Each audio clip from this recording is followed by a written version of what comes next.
Yes. You heard that, Eric? Yeah.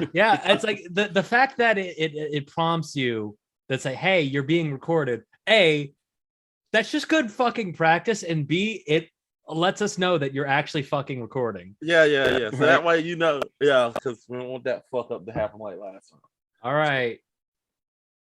Hello, people of the internet, of all the 5 people that have ever watched this show. Welcome back to Is It Rotten? And today we are covering not my favorite Pokemon movie, but it's definitely up there with Pokemon the Movie 3, Spell of the Unknown. And we'll find out if this movie is rotten. Spoiler alert, it might be. Listen. Spoilers.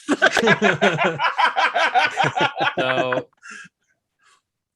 obviously there's only 3 of us here this week. Unfortunately, Zach had to back out at the last minute. He said to record without him, which is a shame because I specifically chose this movie because this, of all 20 plus Pokemon movies that there are, of like the half of, actually at this point I think of the third of them I've watched, this is the most his aesthetic. There are 20 of these? There's been one every year since the anime started, minimum. Good God. Gotcha. Yeah. Wow. Yeah. And that's not counting Mewtwo Returns. Mewtwo Strikes Back is actually the movie. That's Mewtwo Returns is a sequel to Mewtwo Strikes Back, which is actually a TV special. How many different timelines are there? The Pokemon movies are in this weird sort of quasi, do they take place in canon, they not take place in canon? Like it's like the old Dragon Ball Z movies. It's more up for debate than the Dragon Ball Z movies, because the first movie is 100% in canon, because it's like it ties into episodes that happen in the anime. It's like, and there's a whole bunch of things like when Gary goes to take on Giovanni in that movie, that's a thing that happens in the show as well, and he gets rocked. But is it like the old Mighty Morphin Power Rangers where like they did the movie and then they came back and did the same storyline on the show? No. Everything that happens in the movies stay in the movies. The first one, it's probably in canon. It's mostly in canon. From 2 onwards, it's like Ash literally saved the world from a climate crisis in the second movie, and it's never fucking addressed. So from 2 onwards, 12? He is always 10, despite the fact that in Pikachu and Pikachu, the short before this movie, they celebrate their 1-year anniversary of being partners of Pikachu and Ash, but he's still 10 years old. Okay. Explain to me the logic of that. Anyway. I assumed he was an adult until his mom showed up and towered over him. Yeah. I mean, we could go with my fucking theory, which I've been saying on Trunk String, which is, Mr. Mime is his dad. Look, Mr. Mime was introduced at the tail end of the first season. So he wasn't there. Prove me wrong, Eric. I have very little knowledge of Mr. Mime. Wrong. Yeah. This boy is not Asian for a reason. That might be a reason. All right. So you didn't say it's not. Obviously, we all have different familiarities with Pokemon. I'm sure Max and mine are the most similar. Of we watched this movie when it came out in theaters. Oh yeah, I watched this movie when it came out. Yeah. It's I've only ever seen Detective Pikachu. I never played the games, never watched the show. Mm-hmm. This is the first of the animated movies I've seen. This was interesting. All right. I know very little about this stuff. So based on what you've seen from this movie, does it make sense when I say that Totodile is probably my favorite Pokemon? Oh yeah, I have a note on here that Totodile is awesome. Yeah, Totodile is legitimately my favorite Pokemon, and that's partially because Generation 2 is probably my favorite game, but also because of his anime interpretation. It's so good. Cyndaquil is the most underrated fire type. I just want Yeah. to let everybody know I love It's like Cyndaquil. poor Chikorita. Chikorita can't catch a break in this movie. No, it's fuck Chikorita. It's like Chikorita. It's of the generation's 2 starters. It's the third one, and and it does not get its due in this movie. Partially because Ash still has Bulbasaur. yeah, that's the thing. I'm like, It's wow. I just remind me of a lot of shit when I watch this. Like, yeah, Bulbasaur lasted a while. Yeah, because Yeah. the main thing about the first season of the anime is that Ash, it's like he couldn't get the starter, so he got any of the original 3 stars, so he got Pikachu instead because he was late. But over the course of the first season, he managed to acquire all 3 starters. And then when they got to the new region, they're like, well, Ash needs to get some new Pokemon. How do we get rid of the Pokemon that he has? So they're like, okay, so Charizard, he is going to the mountains to go train, and Squirtle is going to go be a firefighter. Yeah. And Bulbasaur, is firefighter the same thing in this universe, or is no, he's going to go fight fires. Yes. Like technically, yes. like a fireman. Yeah, he was a fireman. Yeah. Technically, Wow. Okay. Eric. Technically, I don't know about the new shit, but technically, I want to say Charizard is still his because he pop it. Yeah. No. Charizard and Squirtle are both still his Pokemon. He at no point released them because we see later on in the series that Paul, one of his rivals, actually releases Pokemon, and we see what that process is, and he did not do that for either of them. So they are both still his Pokemon. Yeah, they just you guys keep using these possessive words, but he refers to them as his friends. Yes. Well, bullshit. Yes, they are his friends. and Charizard seems to be living off in Lizard World. No, you're not bullshit because they did. No, yeah, it's very complex. They are technically his property, but I'm going to use. See, I had to sit. These are the problematic elements of this. Yes, movie. I know. Yes. I'm sitting in for Zach. I feel like dog fighting is not right. Look, and why is Ash allowed just to wander off on his own throughout the world?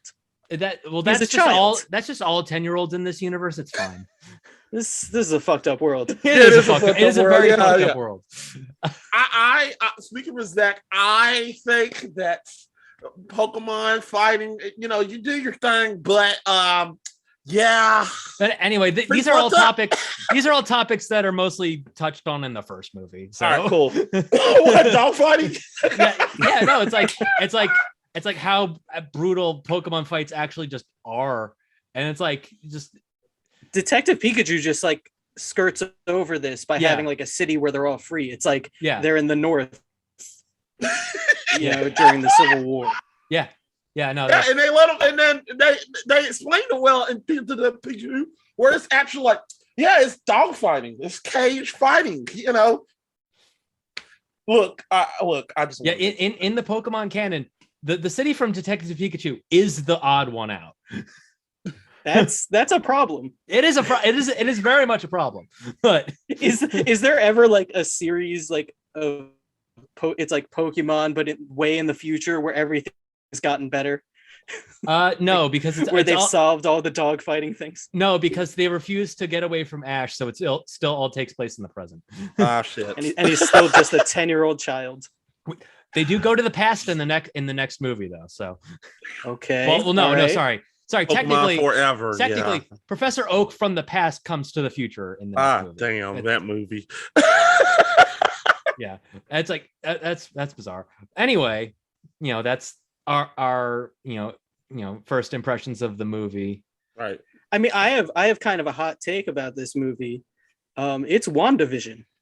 Yeah, it is very much WandaVision. About 21 years before WandaVision came out.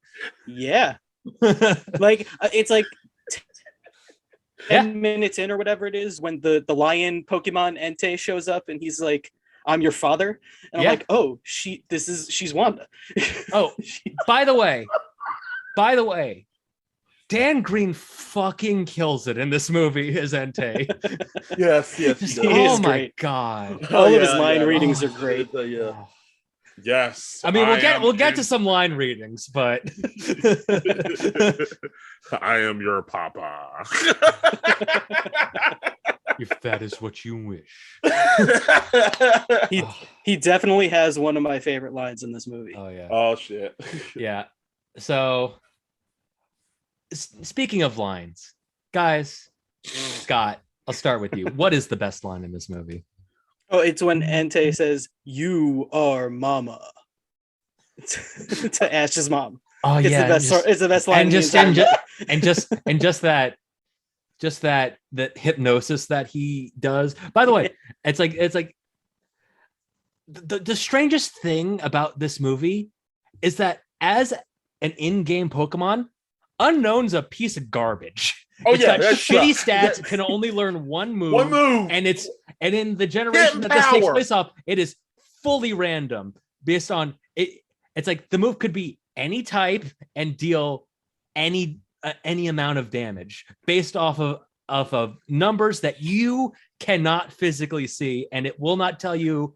You just have to guess. Yeah, based on this movie, I would assume he's the strongest. Like unknown. It's like the disconnect between how powerful Unknown are in this movie and how shitty they are in real life. It's so bizarre. Yeah, that might be different timelines, you know. Yeah. On another timeline, the Unknown. No, they actually are pretty good, but in the game, they suck ass. Also, the Unknown effects in this movie, for being a turn of the millennium 2D movie, the 3D effects on Unknown are fucking great. Oh yeah. There is a couple points where it's a little bit off, but for all the stuff with the Unknown's really good. Yeah. All right, Mac, what is your best line, and why is it something that Team Rocket says? Damn it! You knew it was gonna be Team Rocket. Fuck! Damn it! Someone's gonna have to explain that to me.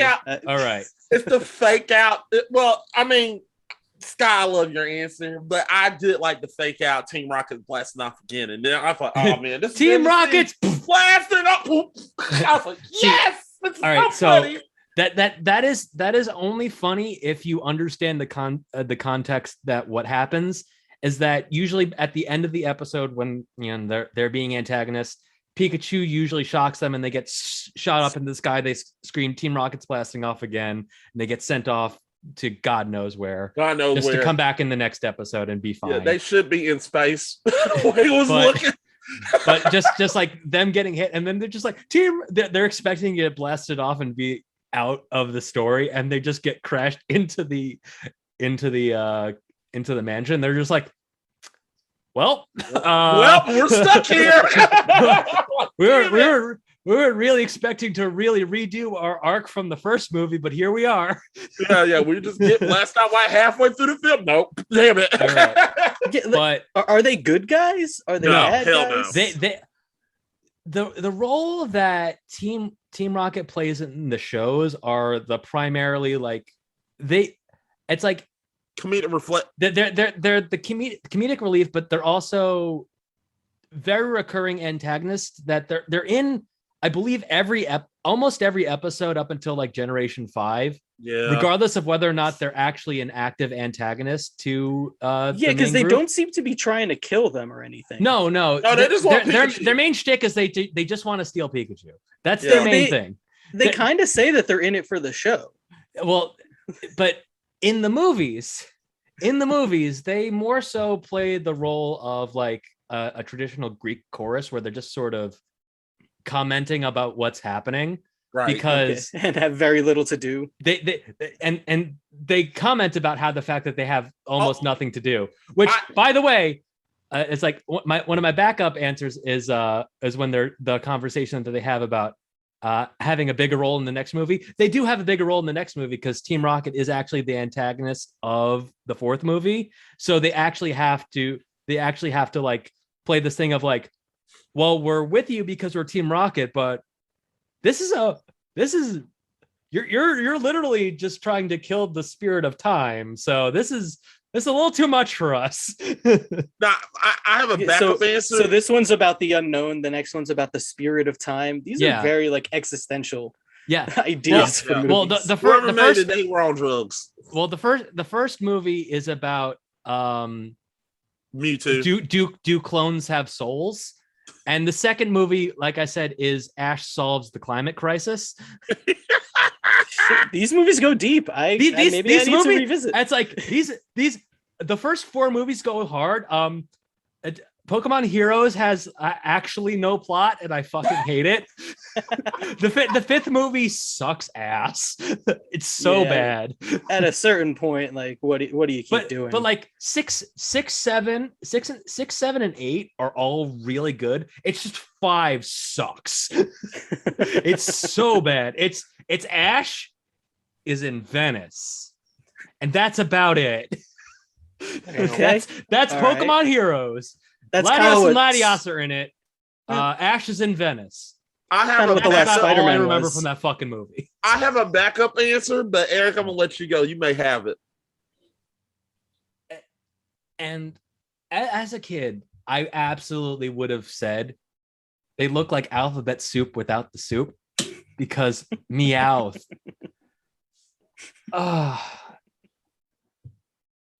It's like Meowth is so fucking funny. It's like, and it's a lot of that. We're localizing an anime, so we have to add in jokes for the kids. It's not as bad as season 1 and 2 of Digimon, where it's like, hey, we need to fill some empty space. I'll just have Tentamon say something. He doesn't have mouth, so we don't have to worry about lip flaps. So Tentamon could just fill up all the airspace. It's fine. But it's like, just like letting Meowth say whatever is always just. My backup answer was gonna be this. Jesse's literally going up the stairs saying, "This looks like a little 5-year-old fantasy."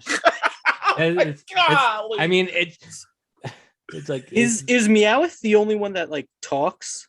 Yeah, right. He's the only talking. So the in-universe explanation for that is that it's like the anime, it's like it breaks a whole lot of rules of Pokemon, but surprisingly, the one thing that it doesn't break is that a Pokemon can only know 4 moves at once. And Meowth having the ability to talk is actually taking up one of his move slots. So he only knows 3 moves. Yeah. So all of these Pokemon could be talking? They all can, but Meowth like had a whole episode of going through his past of how he learned how to talk. The only reason he learned how to talk is just to get Giovanni to just notice him. No, the only reason he learned how to talk was to get some pussy. Oh yeah, that is true. Yeah. That is exactly what happened. Yeah, he was trying to impress another Meowth.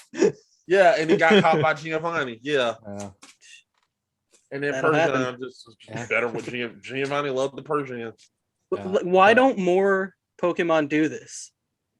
Because they're stupid. No, I'm playing. I don't know. Like, how there have been 20 movies. How is this not more of a plot point? Let's see. Like there have been multiple Pokemon that have found workarounds to talking. Like obviously in this movie, Entei is a projection of Molly's imagination, so he's able to speak in her father's voice, which makes sense. Yeah. There and like a lot of like in the first movie, Mewtwo has the ability to speak because he's psychic, and in the second movie, Slowking has the ability to speak because he's psychic. Mostly it's psychic Pokemon, or if you're Lucario and you're like, I'm gonna be one of the most popular fucking Pokemon in the world when I get introduced in about 2 years, so I can just talk. It's fine. But like theoretically speaking, one of these Pokemon could like use one of their move slots to learn how to talk and then like run for Senate. Yeah. That should be a story. That would be a story in a different series, but also Scott, it's like you son of a bitch, the thing is, know your movie. That's not my movie. The thing is, it's a thing that exists in this iteration of Pokemon, and that would not happen in this iteration of Pokemon is the thing. This isn't something that happens in the games. This isn't something that happens, in other interpretations of the source material, like other versions of the anime which follow the games a little more closely. The manga series, nothing. This is literally the only ones like there's a recurring talking Pokemon. It really complicates things further, though. If they're all able to do this and they're intelligent and they're forcing them to fight still. Yeah. This is why watching the anime and then watching this makes the film a little bit better. And I think if you go into it not watching the anime, you'll be confused. It's more of an issue with the first movie. More of an issue with the first movie. Yeah. It's like this one does a much better job of being a self-contained story. Yeah. I was able to like follow what happened. Like just the details of the world are like right. Also, what is going on here? And moving on from there, Mac, what was the best scene? Oh, best scene. I ain't gonna lie, I did like the opening scene of them fighting. I loved it. I loved it, and they just blended the Pokemon Johto. I just forgot. I ain't gonna lie, I forgot this was Pokemon Johto. When I heard the song, I was like, wait a minute, that's Pokemon Johto. Why ain't they doing the? Oh yeah, this is during the season when it was Johto. I was like, oh, this is so cool. I like this. Yeah, I did like the fight. I like the fight, and I love the fact that Ash is a complete dick. Because he didn't even let her she didn't even let her celebrate for 2 seconds. He already got his Pokemon out ready to fight. I'm like, what the fuck, Ash? Give the girl a chance. Yeah, Ash has zero chill. Yes. This. It's like, and this is a thing that continues at least for a good portion of the Pokemon movies, is that this is an opportunity at the beginning of the movie to showcase Ash's team.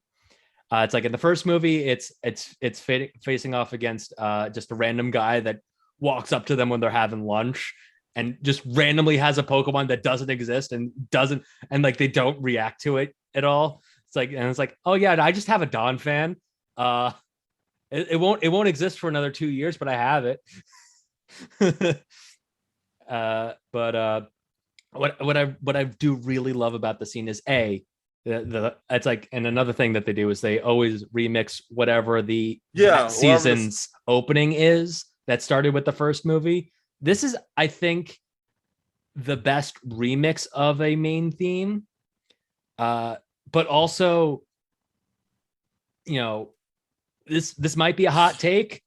The season 3 theme is better than the season 1 theme. Yeah. That's not a hot take. I actually agree with you. It's like the season 1 theme is like incredibly iconic, but it sets Ash's expectations way too high. Yeah. It comes out the gate. I want to be the very best, like no one ever was. Yeah. And then this one's like, fucking hold on, buddy. You're gonna fail, but you'll get a little bit better every time. Yeah. You're not gonna do good. It's like you place top 16. Fucking relax. Yeah. Which is what happened to Ash. It's like in the season where he wanted to be the very best, he placed top 16. Is this show still going on? Yes. How many seasons? I forgot. It's got to be 20 something, right? It's over 20. Yeah. It's been, I think, like a season a year since like 98, 96. I want to say it's older than SpongeBob. It is slightly older than SpongeBob. Yeah. And SpongeBob's only had like 3 movies. Yeah. Slacking off. Well, Pokemon is a multi-million-dollar industry. Pokemon is the highest grossing franchise of all time. Yeah. It's wild to think about. Yeah. All right. And Scott, I have just no familiarity with it. Scott, what was your favorite scene?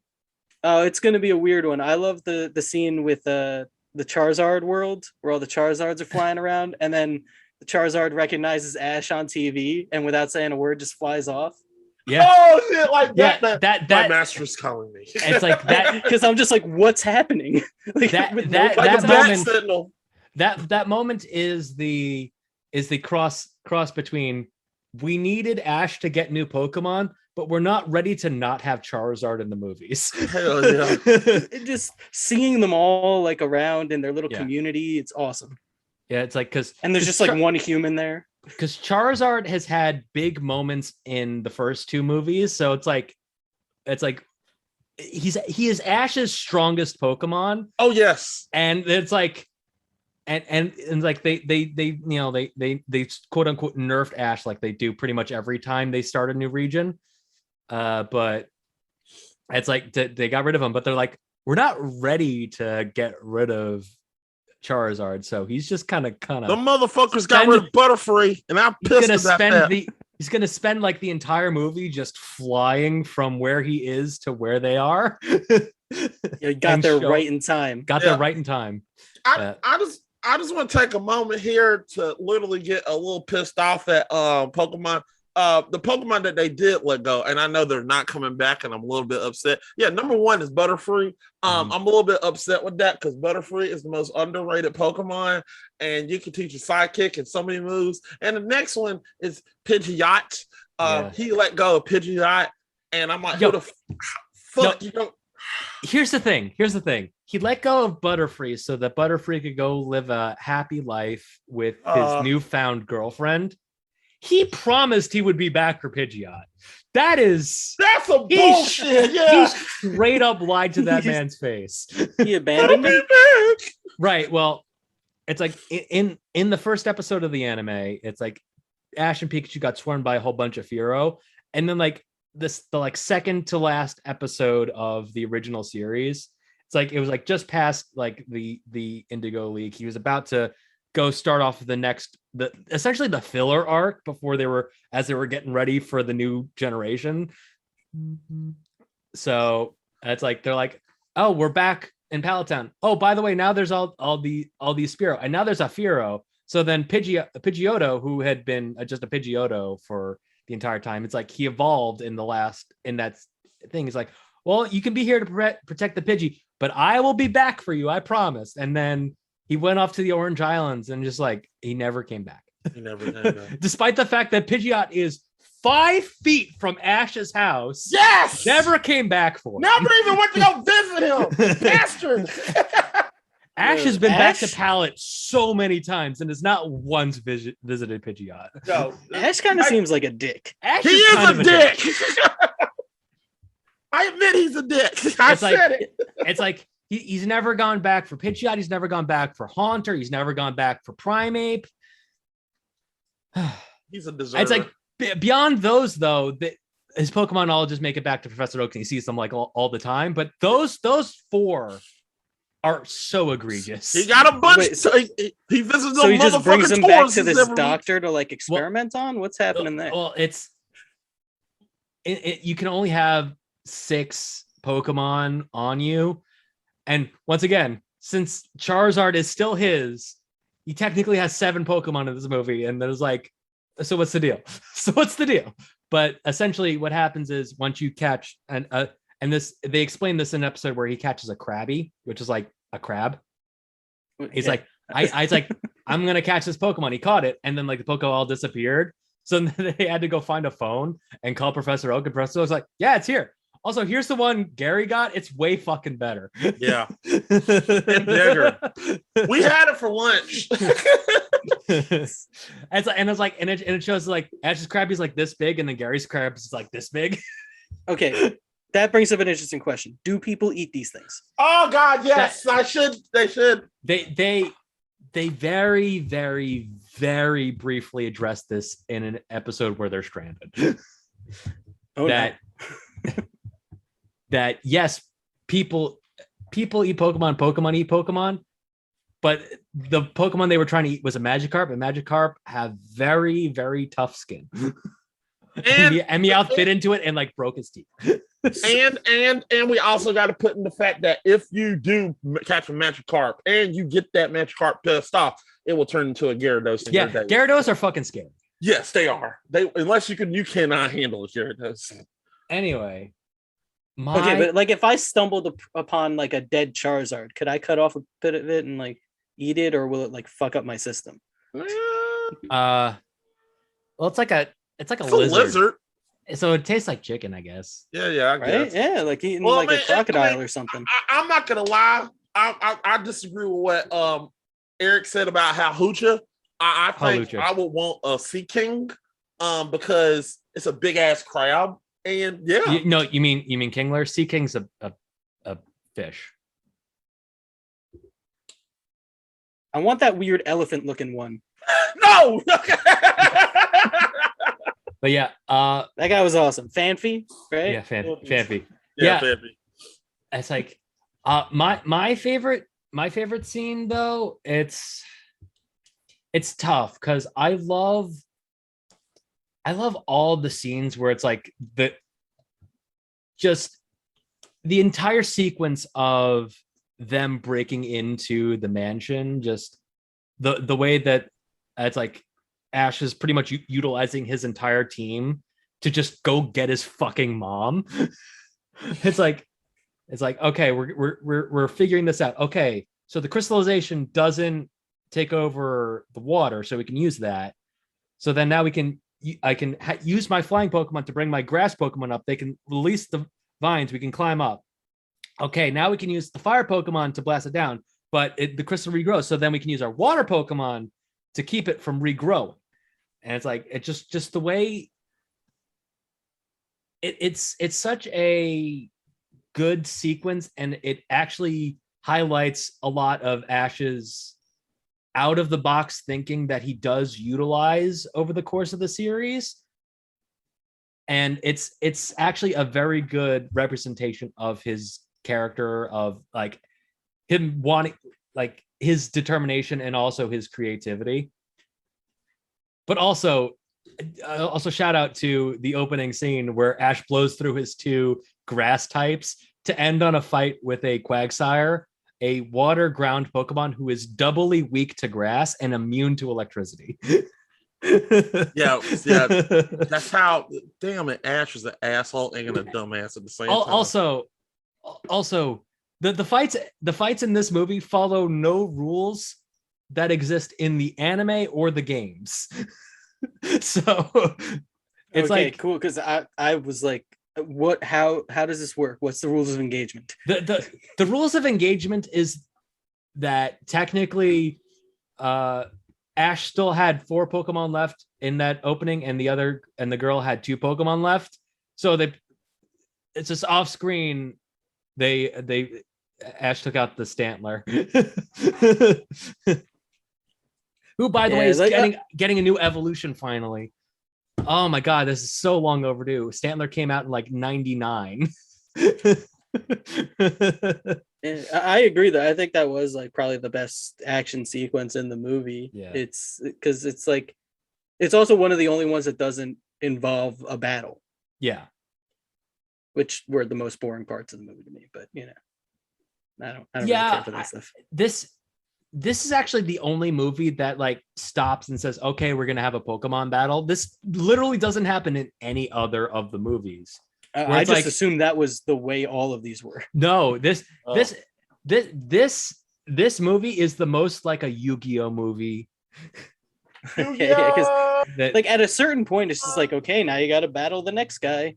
Now you got to battle the next guy. But the reason I think it works in this movie as opposed to any of the others is that Misty and Brock were literally stalling for time. Yeah. Still, it's a little boring. I mean, I get it. It's like a lot of the draws of watching Pokemon battles is getting to see Pokemon do their thing. Sure, yeah. Which like a lot of it is really cool, but like when it goes on for so long, and like obviously I'm not the key demographic for these movies. Like for me, it's just like I was losing my attention was being drawn. I mean, and also honorable mention to the Sky battle at the end of the movie with Entei and Charizard. That was good. That was really that's like the 2 best Pokemon battles in this movie are that one and the one in the beginning. The underwater one was pretty cool too. The underwater one was also it was underwater because half of Misty's team is completely ineffectual on land. Lucky for her. Yeah, lucky for her. Yeah. It's like she sent out Goldine. Goldine's whole stick is that if you send Goldine out on land, it just flops on the ground and does nothing. Nothing. That's kind of awesome. I love that. It's like, well, it's a fish. What do you expect it to do? You sent out a fish on dry land. It's not gonna just float in the air and do whatever. It's gonna flop on the ground. Well, The most realistic thing that happens in the movies that does not happen in the games. Oh shit. You can send out a Goldine in the desert and be fine in the games. Yeah, if that water's muddy, I guess. Yeah. Anyway, so spent a lot of time talking about what we liked about this movie, but this movie had some issues. I will admit this movie had some issues. So Scott, what was the worst line in this movie, or line read, either or? It's going to be the worst line. The reading was fine, I guess. It's from the most problematic character from the movie, Brock, where he says, "I'm Brock from Pewter City, and I want to be your boyfriend." It's like his first line in the movie. Right. I guess we're all God. I can't wait to go. The issue with Brock is that Brock is essentially he's two characters at the same time, because he's that character and the character he is the rest of the time, which is like this like cool, confident dude, except when he's like horny and then he just becomes an asshole. It's like he's Master Roshi and Krillin combined. Yes, that is very apt. He is simultaneously Master Roshi and Krillin. Yeah. That is a very apt description. He was also one of the most popular characters at the time, and they wrote him out of the second season because people thought that he might be perceived as like a racist stereotype, which he wasn't at all. So then they introduced Tracy, who was the other character in Professor Oak's lab, to replace him, and then everybody fucking hated Tracy so much. Fuck Tracy. It's like because Tracy's whole thing is that he didn't like fighting. He was an artist. His name was Tracy Sketchit. Screw that guy. He was the most milquetoast character you could ever imagine. The coolest thing about him is that he had a fucking scyther though. And Scyther's dope. Quick question, unrelated. Quick question. Yeah. Can a human be put into a Pokeball? No. Is there a reason why? Because humans made it. This is true. Yeah. The human physiology cannot shrink down to that size. No, because humans designed it so that wouldn't happen. Yeah. Somebody literally take a Pokemon and literally throw it to the human. I'm gonna catch you. And Pokemon occur naturally, right? They're not like a synthetic creation. Oh, some of them are. Some of them are. Mewtwo is Mewtwo, Porygon, Type Null and Silvally. Yeah. I mean, I guess technically a bunch of the fossil Pokemon are technically recreations of Pokemon that existed. Yeah. So like Jurassic Park. Yeah. And that's actually touched upon in like Mega Aerodactyl's thing. It's like, well, when we brought back Aerodactyl, we didn't really bully back, but the Mega Evolution is actually what Aerodactyl used to look like. Oh. Yeah, that's an interesting part of Pokemon lore that I did not know. Also, one thing that I do want to bring up is that it's like it's not a bad scene, but like when Molly is playing with the unknown tiles and then she does Mama, Papa, and Me. Mm-hmm. Me is actually her Japanese name, so that's why it was like that. But then we named her Molly because Me is not an English name. But we'll just say she'll just say that she's saying Me. Right, yeah. Hey, it worked. I didn't even notice. Yeah. All right, I guess I'll go next. Yeah. First Yeah, we're line. sticking with Brock. When he's talking with Molly and saying when Molly laughed, he said, "Yeah, that made my day. I made you laugh." I was like, "Oh no, why did you?" Wow. I had a pedo vibe when he said that. I was like, "What the?" Brock is like 14. This is true, but that girl, she looked. It's like Brock. And here's like the other thing. Jesse and James are 16. That's Team Rocket, right? Yeah, Team Rocket are 16 years old. Team Rocket are still also children. I need to point this out. They are also still children. Yeah, I This puts a lot of things into perspective. Yes, yeah, it I understand, does. but this girl is not it's not even in the same age range as Brock, and I'm like, Yeah, no. You got to understand. I'm looking at Brock. I'm like, Brock, dude, she may be look older, but she's a child. Yeah, chill out. That's I didn't like that. It kind of like it gave me shivers. Like, ugh. Ew. yeah, but it's like and like that's the frustrating thing is that like it's like as like the show went on, Brock absolutely got flanderized over the course of the series. It's like where it's like a lot of Brock's whole thing was like he was like the mom of the group because he would always do like all the cooking and all that stuff because like he raises like 8 younger siblings, right? Because you're a Pokemon breeder. It's weird. Oh, that's a whole other thing. Yeah. I mean, by the time he left, he's like, I'm my dream isn't to be a Pokemon breeder. I'm actually going to be a Pokemon doctor. Fuck you guys, I'm off. Which honestly, character development. Yeah, better than a Pokemon painter. Yeah, but the worst line in this movie,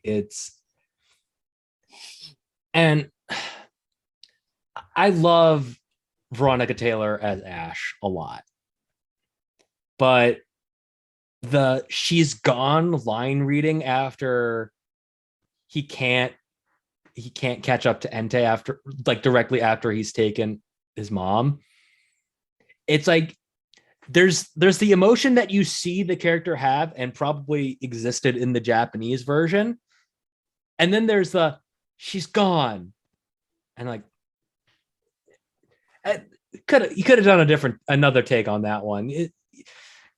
Match Ash doesn't emote like Ash doesn't like usually be sad, so it's hard to do that in character. I get that, but you could clearly see that was like a painful emotional moment, and the line reading did not match, and this is like a very specific thing to animated / dubbed things, is like when the line reads don't match the visuals. Yeah, that can always be tough. Like when you're trying to do the translation and make everything match up properly. Yeah. So like I don't and like she may not have had like proper direction in studio. Who even knows what the situation is. And like the thing is, like you can tell that she can convey the emotion because she also voices Ash's mom, who emotes very well in this movie. So it's not her. It's definitely nobody said, "Hey, take that again." It's like the same issue that they had when making Sonic Adventure 2. At no point did anybody say, "Hey, let's try that again."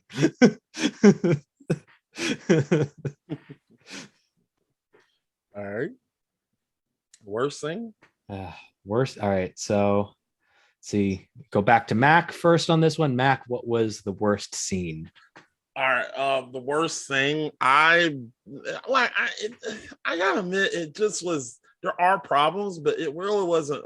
More. This movie dealt more with lines more than scenes. Yeah. It's more lines. It's just the lines and how they're pronounced because it's a beautifully. It is a beautiful fucking movie. It's a beautiful movie. I have no problem with scenes. So if you want me to like nitpick, I guess. Yeah, it's the different with choosing worst scenes and worst lines. It is the the trade-off between is it a bad line or a bad interaction? Yeah. That's the thing. And for me, it would be nitpicking. I guess it's not a bad scene. I guess I would have to say, I guess it just annoyed me. It's just her dad going into the unknown world. It just annoyed me. It was visually good, but just I was like, okay, yeah, all right, unknown. And I was like, oh, okay. Yeah, it's like it was more nerve wracking, but like I said, it's nitpicking. It didn't mean it was bad. Like I said, also like just on that topic, it's like Molly's mom becomes unmissing during the credits of this movie. So like, did she also disappear because of the unknown? It's know. Like they never actually address what happened and how she went missing. Just that she's back now. Oh. My theory is she is the unknown. She's another Entei type creation. It's like, and the unknown got it right the second time. Yeah. But yeah. So Scott.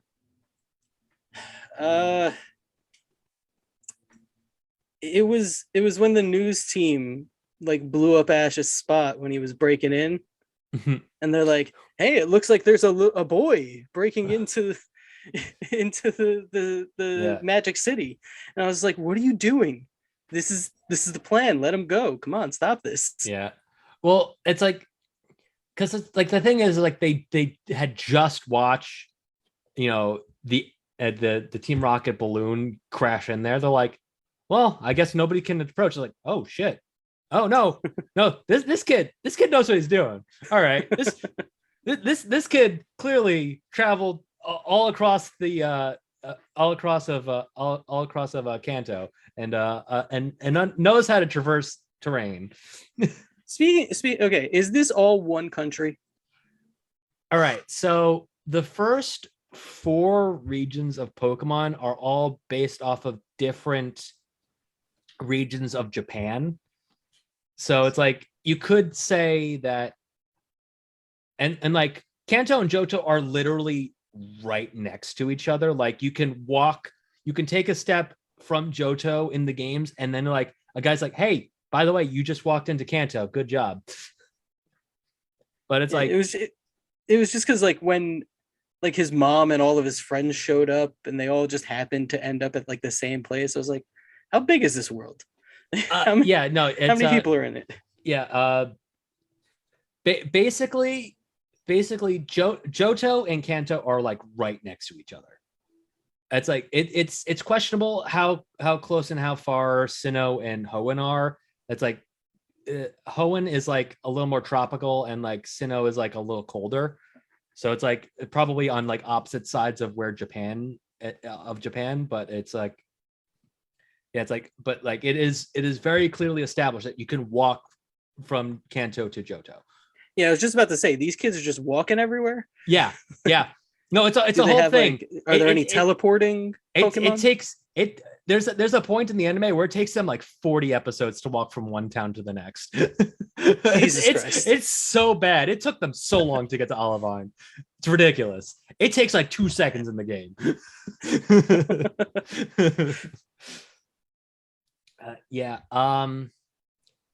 The worst scene. I mean, we've talked about it, but just Brock's whole fight. It's like, and I praise the need for it story wise, but it really highlights how bad Brock's anime team is. Because his ace Pokemon in the fight is Onix, and Onix is it's like this super like imposing large Pokemon. Onix's stats fucking suck. They're so bad. Onix is like a garbage Pokemon. It is insane how bad of a Pokemon Onix is. It's like, yes. What I need to look this up. What is Onix's base stats? You can turn it into a still extension. Yes. and eventually that Onyx does become a Steelix. Yeah. Onyx is let's go to Cerebi because I know where to look for the base stats on Cerebi. Let's see. Currently, Onyx's base stat totals are 385, and I'll go to like what is Pikachu's base stats? Pikachu. Let's go that.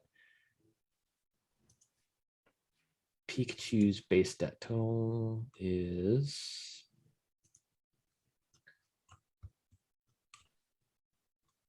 Pikachu's base stat total. Like Onyx's base stat total is 385. Pikachu, who is a tiny mouse's base stat totals is 320. I mean, but Pikachu's kind of a badass, though. Pikachu is kind of a badass. Pikachu also in the generation it was introduced could evolve. Onyx couldn't. Onyx could not in the generation it was introduced. That was its cap. Yeah. Just stuck at Rock Monster. Yeah. Yeah. It was stuck at Rock Monster, could not become Steel Rock Monster. By the way, Raichu's space stat totals are 485. So like a full 100 higher than Onyx. Damn. Didn't Bruno have a Onyx in the game? Bruno had an Onyx for no reason. Yeah. Oh, yeah, if you're wondering, Bruno is one of the Elite Four. They're the best Pokemon. Bruno was a fighting type master, had 2 Onyx, which were ground rock. Bruno is he's a fighter. He's not like a Pokemon. No, he's a fighting type Pokemon master. Pokemon specialist is what it's called. Basically, in game, you had to face him to literally become. You had to face him and beat him. Yeah, essentially, the way the games work is that you have to take on 8 gyms, each with a type specialty, and then you have to take on the Elite Four, who also each have a type specialty, which usually doesn't overlap with the gyms that you had to take on in that. It's like it gets a little wonky in Gen 2 where you have all the gyms from Kanto in the post game, so there will always be this overlap, and then it's like Gen 2 got a little wonky with that, but it's usually there's 8 gyms and they each cover type specialty, and then there's the Elite Four, which have each also then cover type specialty. And there was and at the time of this there were 17 Pokemon types, and then it took until the most recent game to have a dark type gym leader. See, I know, but here's the thing. The one Pokemon I really didn't understand was the Soul Badge, and I didn't understand what does having venomous Pokemon has to do with Soul. Yeah, there's like the one that makes no sense is the Earth Badge being a feather. Yeah. That's actually a holdover from that was originally supposed to be the first gym, and it was originally a flying gym, and that is why the Earth Badge of the ground type Pokemon symbol is a feather. Now, when you say flying gym, does that mean that it's literally flying, or it's where they've trained flying Pokemon? It is no.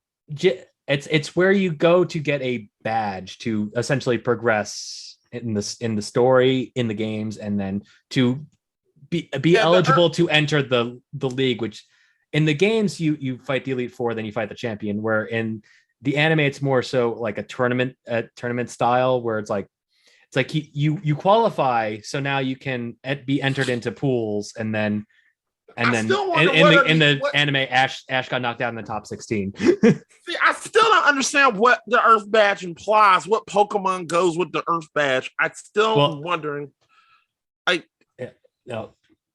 Anyway.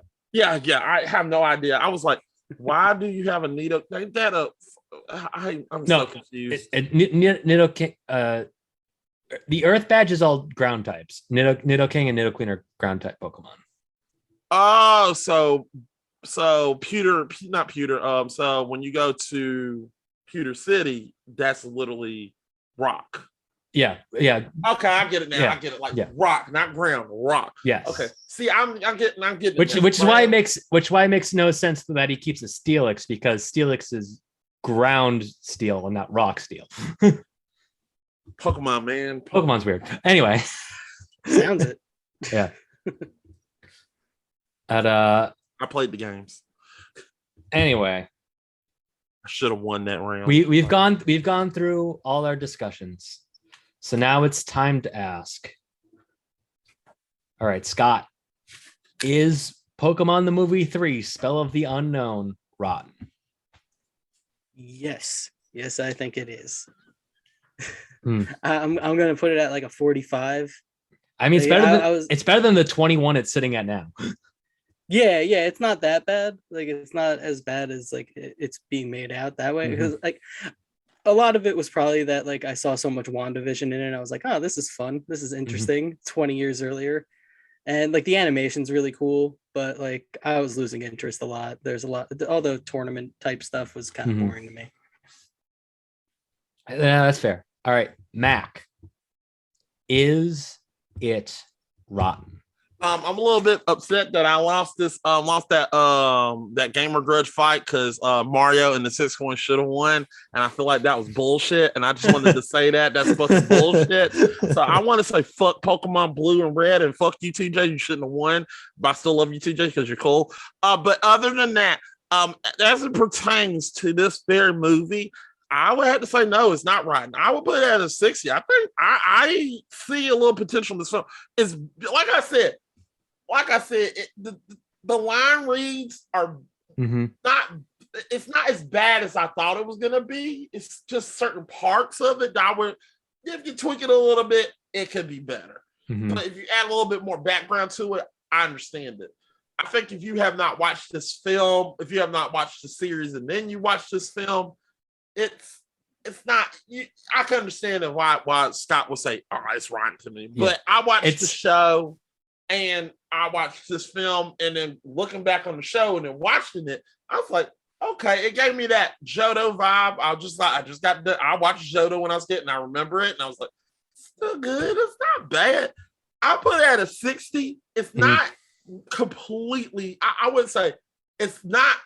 I'll put a 60, which makes it fresh because it teeter-totters with it a little bit. It doesn't. It's not rotten, but it's not all the way fresh. I gotta put it at a good 60. It's there. It's like how can I put it? It's like an even kilter 60, like a middle 60. Like it could teeter totter either way.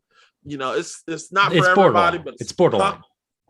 It's borderline. It's a borderline fresh to me. It's very borderline. I like it. It's one of those movies that suffers from the binary of being fresh or rotten. Yeah. It's what it really suffers from is also, like I said, if you haven't watched the series, it's not for you. But if you watch the series, you might like it. But if you didn't watch the series, you're gonna be like, "What the fuck's going on here? I don't understand the story." It's like in preparation to do this, I'd actually watched through the opening fight a whole bunch of times, and I'm going through and analyzing all the different moves that were used in that fight. I'm like, and it's like when it's just Stantler like flying, like jumping through the air. I'm like, oh well, that's Stomp. He's using Psybeam. It caused confusion, which is an effect that Psybeam has. So it's like this all tracks. It's like, and also, I just gotta once again just call props to the animation of that opening fight. Oh yeah, especially with Granbull. Granbull's head movements in that fight with his ears flopping were so fucking fluid. It's so good. Yeah, I feel like this is literally our version of like this is basically us, like for example, when we didn't like Freddy Got Fingered and they loved it and we love it and Well, it's like you guys just don't appreciate cinema, right? No, yeah, right. Correct. That's correct. Yeah. We understand that y'all are crazy, but no, man. It's pure cinema. Martin Scorsese would understand. You guys just don't. You're not on that level. Yeah, everybody knows that famous Martin Scorsese line. The Marvel movies are not cinema, but Freddy Got Fingered is absolutely cinema. Freddy Got Fingered. Exactly right. Yeah, Deadline ran that Martin quote. Scorsese, 2021. Yeah. Everybody. No, Yeah, I heard Scorsese he's is lined like up to make the sequel. He's making a sequel direct to Netflix. All right, somebody asked me. The video's still up, by the way. People go watch it. Somebody asked me. All right, Eric. All right. Is it rotten? No, and like, it's not like this movie definitely. It suffers a lot from being in a dub of a different movie. Not so much in the way that like the Digimon movie suffers, where the Digimon movie is fascinating and is probably another, if we were to do another anime TV show movie, it would have to be the Digimon movie, because that is such a fascinating mess of being three movies Frankenstein together. And it's not like the first Pokemon movie where they cut out the entire first act of the movie and completely, which is like the whole reason that Mewtwo has an identity crisis, because they fucking wiped his mind in the beginning of the movie, and then they cut that in the English release. Yeah, It seems like a major plot point. It is a very major plot point that's only in the Japanese version of the movie. But this movie, I would say it's like Pokemon 2000. I would probably give like an 80. This movie, I'm comfortable giving like a 65. All right. It's like just from. It's like, because it's hard to like do a villain that's not like because like the first two movies had like very clear, aha, I'm evil, so I'm doing this thing's villains. Well, I mean, less Mewtwo was more so motivated. The second movie had like a mustache twirly villain who was like, I'm causing this climate crisis. I don't give a shit. I want these Pokemon and I will end the world to get them. My kind of villain. Yeah, it's like honestly, Scott, go back and watch Pokemon the movie 2000. It is a fascinating plot. It's like this movie is like weird and bizarre, but as like I think Pokemon the movie 2000 is a better movie. Like it is a structurally better movie. It actually follows like the hero's journey and shit. It's like. And it's like essentially it's like Ash just shows up to this island nation and they're like, oh, you're Ash?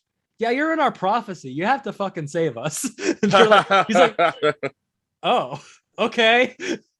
So he's like a god or some sort of prophet.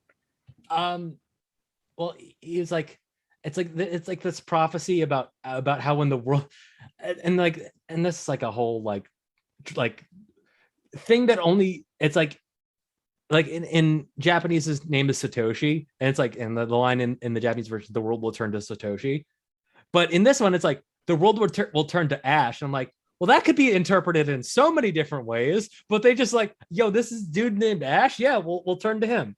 It's like the world will turn to Ash means the world's gonna get set on fire. Okay, that's how that should have been interpreted. You guys should have been paying more attention. Yeah, it seems pretty obvious to me. I wouldn't be like, okay, let's find somebody named Ash. Ash. Like the literal word from the prophecy is the world will turn to ash. Damn it. And then once again, he saves the world. It's widely televised over the course of the movie, because like it's like everybody's like all watching it happen, but they don't actually leave where they are. So they're all watching it on TV and it's all televised. But then nobody addressed the fact that Ash literally saved the world in that. So the news is just always following this kid around? Just it's honestly just in these two movies. It's Okay. it is a weird connecting factor between the second and third movie that Ash is like being filmed while this shit's happening. The fourth movie takes place like deep in the forest, and like I said, the fifth movie takes place in Venice. Hey man, you Alright. needed a vacation. I get it. Yeah. Fuck Pokemon Heroes. It's so bad. It's such a bad movie. Anyway, pretend that, you know, I mean, it's like if Zach ever gets around to watching this movie, we'll say what his score was here. But yeah.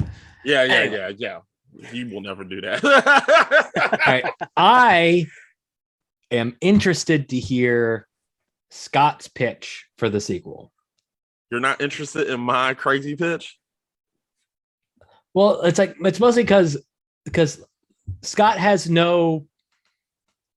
I mean, we've talked about like the future installments of this movie, but it's like the main thing about Pokemon movies that they each follow a different legendary. So he's got like no context for that. So Well, it's like, damn it! I went with a direct sequel to yeah, this. exactly. Yeah. I was gonna put Dwayne the Rock Johnson in my next one. I'm just saying, damn it. Anyway, Scott, please roll with your pitch. All right. So in mine, the unknown is still connected to Molly through her mother. And her mother is accidentally killed in a Pokemon battle. A Psyduck accidentally kills her. I don't know how. I don't know their powers. So Molly starts going insane and the unknown starts taking over. So Ash and the others, they're like, we have no choice. We have to kill Molly. So they plan to kill her. And she declares no more Pokemon and removes all the Pokemon from the world.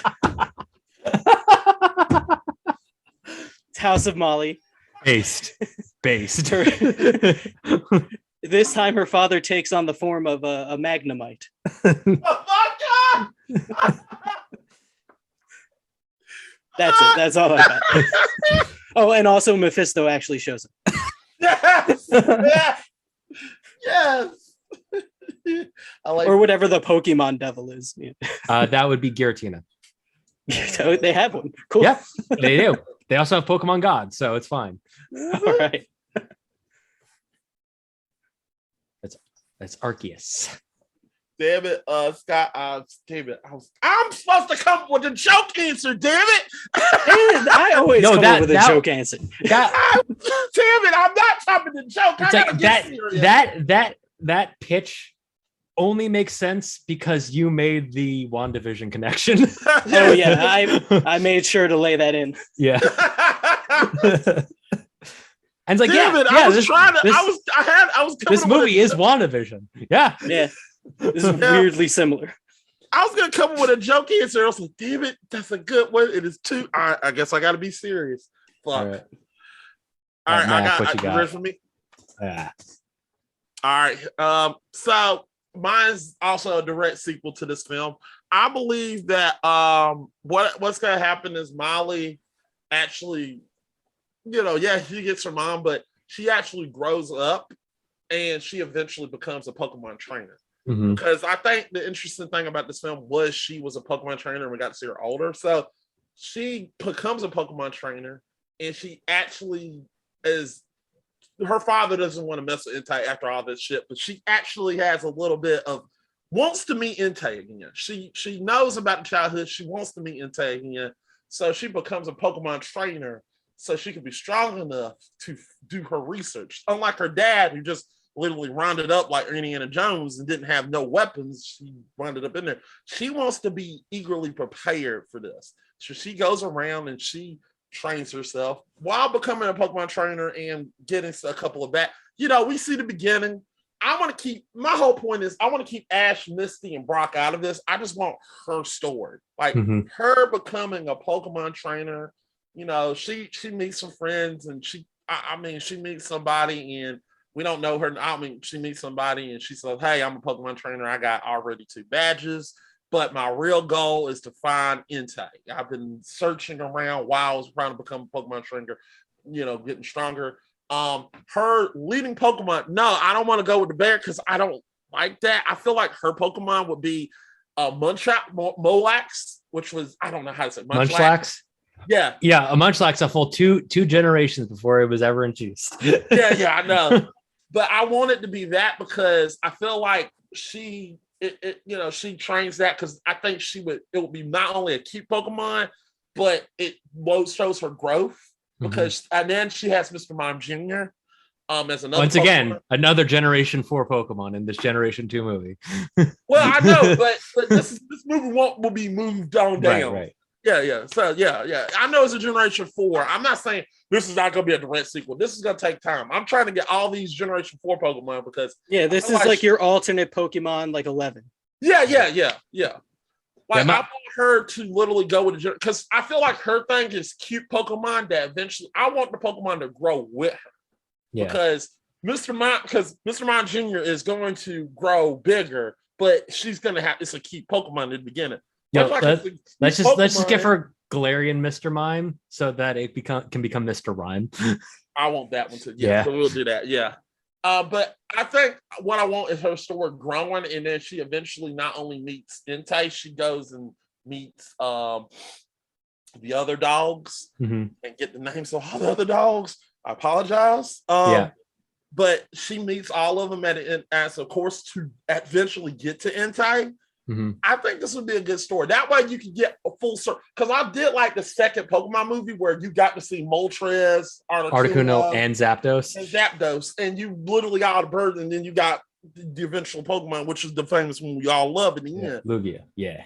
Yeah. So I feel like interesting thing about Lugia, the dude who designed Lugia was so shocked that they kept Lugia as an actual Pokemon. He thought he was just making it for the movie.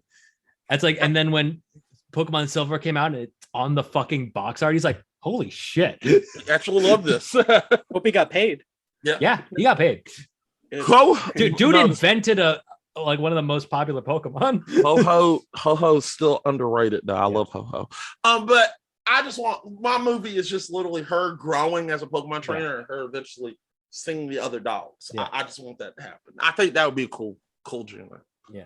It's like this definitely is like a Pokemon Chronicles version of a Pokemon movie. It's like, because once again, Pokemon Chronicles is essentially a whole bunch of anime episodes that don't have Ash in them. So like they can't be, because Ash is in literally every episode of the anime, right? Except for Pokemon Chronicles, where there's episodes that follow characters that aren't in the anime, like the main character from Generation 2. There's an episode that follows the character that knocked Ash out of the Indigo League. There's an episode that follows just Misty. There's an episode that follows just Brock. There's an episode that follows just Team Rocket in like a flashback of them meeting. Right. So this is like a Pokemon Chronicles version of a movie where it just doesn't have Ash in it, and I'm fully for it. Yeah, you're fully for it? I'm fully for it. Yeah, but also, I'm also fully for it because my pitch is replacing Pokemon Heroes, right? Movie that I'm very on the record saying sucks. Wait, you don't like that movie? What? So no. keeping this movie, keeping Pokemon Forever, which is the dumbest fucking name for the fourth Pokemon movie. Is it a number 4? It is a 4, yeah. It's 4. Awesome. Ever. That's how it should be. But because the thing is, like, this movie had Entei. Pokemon Forever had Celebi and it had Suicune. So the next Pokemon movie, because the two Pokemon that are crucial to that grouping that were not in a single movie were Raikou, which is the electric version of Entei. Right. And Ho-Oh, because Ho-Oh is very important to the lore of the legendary beasts. Right. Which is their correct name because they're like simultaneously both dogs and cats at the same time. Right. But people generally refer to them as legendary dogs, but they're more like cats. Yeah, I understand. Yeah, I'm sorry. So this movie is because, and then Ho-Oh also has an important relationship to Ash as well, because Ho-Oh showed up at the end of the first episode of the anime. So this is like, this movie acts as a way to sort of bookend, because like the first 5 seasons of the anime are like a fully self-contained story. The 5th Pokemon movie is the last one to have Misty in it, because it's like after that, Misty leaves the group and then gets replaced with May, who's the protagonist from Generation 3, and then she's in there for the next 4 seasons. But this is like a nice capstone movie on. This would be a nice capstone movie for this era of Pokemon, because it'll involve Ash like finally reuniting with the Pokemon that, you know, he saw, this incredible Pokemon that he saw at the beginning of his journey, and it would also really delve deep into the lore of the beasts as well. Who, by the way, the actual in-canon lore of the beasts is that they were 3 house pets that died in a fire. And 3 EVs, yeah. It was like supposedly it was like 3 evolutions that had died in a fire, and Ho-Oh came in, and it was basically like a phoenix, and resurrected them, and then they became Ho-Oh, Entei. They became Entei, Suicune, and Raikou. So that is fucking story, man. Yeah, and Generation 2 is the most Japanese of. Yes, Johto is legitimately the most Japanese of all 4 Japanese regions. like especially aesthetically, it looks very like traditionally Japanese. Yeah. Mm-hmm.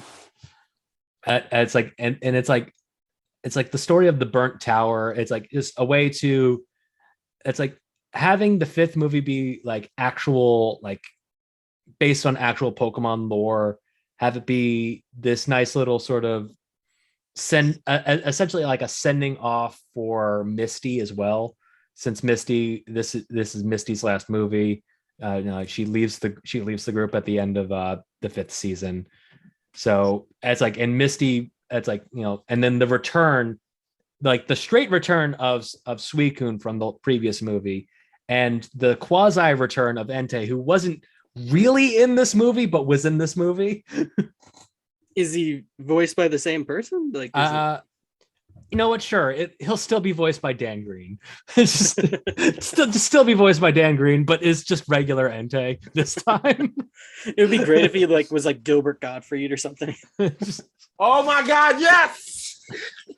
Yeah, but it's like I feel like it would be as like, and like probably would just once again be focused on someone trying to collect the legendary beasts, and then realizing that Ash has encountered 2 of them and also has encountered Ho-Oh. So the main plot is actually going to be Ash gets kidnapped, and Misty and Brock have to be the ones to go get him back.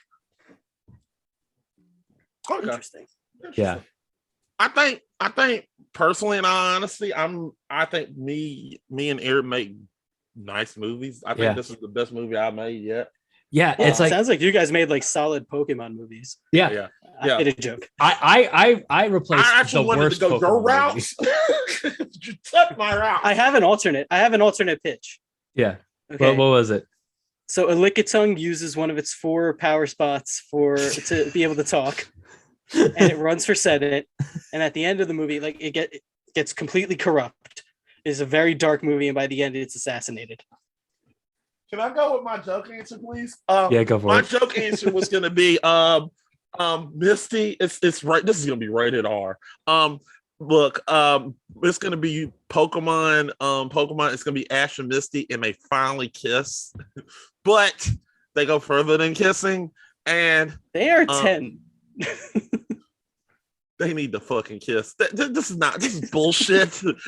They're 18 to me. Can we say they jump ahead a few years? Yeah, jump ahead a few years. Well, okay, here we go. In my film, they get in a time machine. They've graduated high school. They finally graduated high school, and then they kiss. And, somehow. Yeah, and Tentacle get involved. Who's Tentacle? Tentacles. Tentacles. Oh, that is a character. That is a Pokemon. It's a Pokemon. Yeah. It's a jellyfish. It's a jellyfish. And also it's a jellyfish tentacle monster. Yeah. That sounds horrible. Also, Togepi just watch. Well, if it's in the future, it's a Togekiss. Yeah, I know. And it learns Metrodome and it gives them it just told you that was my funny answer. Yeah. Anyway. That was the terrible one. Yeah. Look, we gotta end with a terrible. That sounds like Brock's answer. What are you doing? Anyway. Look, I've been waiting for them two to kiss. It's getting on my damn nerves with Ash and Misty. They've been doing this. They're for children. Years. No, but they haven't. They've been doing it like every episode is a day. It's impossible. No. What made me mad is if you watch the second Pokemon movie, Misty and Eric can vouch for it. Misty is like jealous. It's like yeah. In the second movie, there's like this. There's this other female character that gets introduced and is like they're sort of like cultural guide and like has to like play the flute to like save the world, but like she like takes an interest in Ash, and Misty gets like so fucking jealous. She is so fucking jealous. She's like, I don't know why Ash. She's like, goodness gracious, girl. Yes, that's fine in like the Harry Potter, like Ron's jealous of Victor Crumb sense. Yeah, but like I don't want to see these 10-year-olds getting down. I mean, I understand, but it's more so like if you after you watch that, I'm just saying like after this, and then you watch it a couple of times on a couple of episodes and movies. I mean, also in the earlier seasons, they do like acknowledge the passage of time. Like they use like months have passed, years, like a year has passed, in like the thing for this, but it's like. But in the most recent series, it starts off with like Ash is 10 years old. It's like bull fucking shit. Ash is 10 years old, and then it's like, oh well, is this a reboot? No, because they directly call back to things that happened in the past. And Gary has so very clearly grown up a bit, so it's like, what has gone on? Ash is clearly not 10. Nah. Yeah, they gotta start aging this kid up. It's been 20 years. Yeah. Ash, the way that I see it, Ash should be a year older every time he takes on the league. Not counting the Orange Islands, because that was like a thing that happened in like a couple months. But like I agree with that. Yeah. So at the end of season 1, Ash should be 11. At the end of season 5, Ash should be 12. At the end of when Ash, whichever fucking season it is, I think 10. At the end of season 9, which is when Ash finishes the frontier, Ash should be 13. Then 14. Ash should be 18 at this point. Actually, he should be. So yeah. Which would make Matt's pitch totally appropriate. Yes. Yeah. Yes. We all live in a Pokemon world.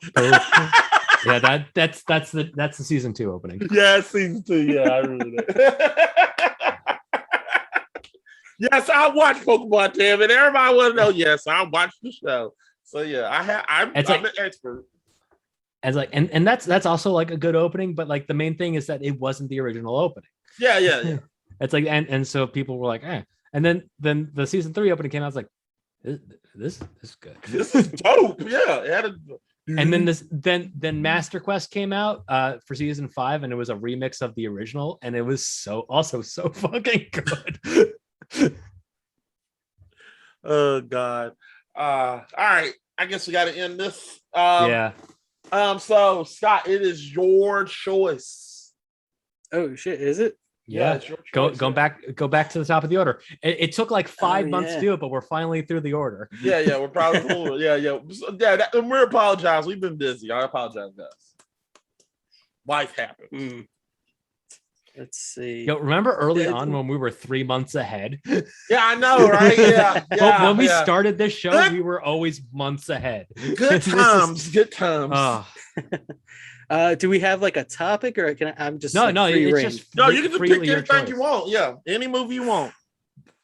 Oh boy, I'm looking at some bad ones right now. Well, I'm next, so I'm gonna go ahead and tell you what my answer is. Yeah. My answer because I'm actor Scott. I'm picking Last Action Hero. I gotta pick it. That's one of my movies, so like fuck you, but also awesome. No, it's not. I watched it and I was like, "This is rotten. What the fuck?" Like I'm thinking, should we like go back into the Tom Green world? I got Stealing Harvard as an option, but also High School High is just like staring at me. I like Stealing Harvard. I actually love Stealing Harvard. So if you pick that, I have no problem. And you love Stealing Harvard? I love Stealing Harvard. I love it. I actually love it. Just love them. You know what? I'm gonna go with Say It Isn't So. Do you guys know what Say It Isn't So is? I have never heard of that movie before. It's like an early 2000s movie in like the wake of like There's Something About Mary and like all those gross out Farrelly Brothers movies. And it's starring Chris Klein and I think Heather Graham. And they find out, like, they fall in love and they find out they're related. They're brother and sister. Oh God. But the whole movie is still Chris Klein like in love and trying to win her back. It's like a gross out incest comedy from the early 2000s starring Chris Klein. Holy shit. So I think that's got to be my pick. Because otherwise I don't think we'll ever get around to it. Yeah. So sure. So as it stands, damn, it's got a 9%. God, damn. I mean, and Heather Graham was a crush. I had a crush on Heather Graham. She's still hot today. This is gonna make you see her in a whole different light. I know. But so as it stands, it's looking like we're doing Say It Isn't So, and then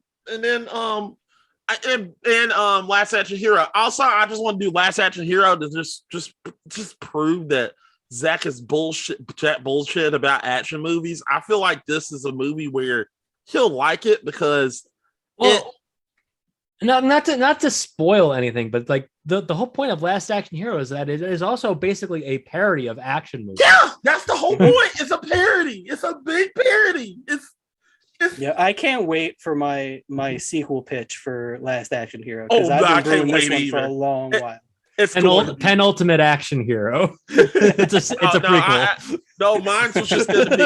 I mean, Scott, you're already gonna say "fuck you" again. Mine was just gonna be Hamlet. That would be awesome. All right. Bye, everyone. See y'all next time. Bye. You're gonna keep waving until I press this button. Where is it? Oh.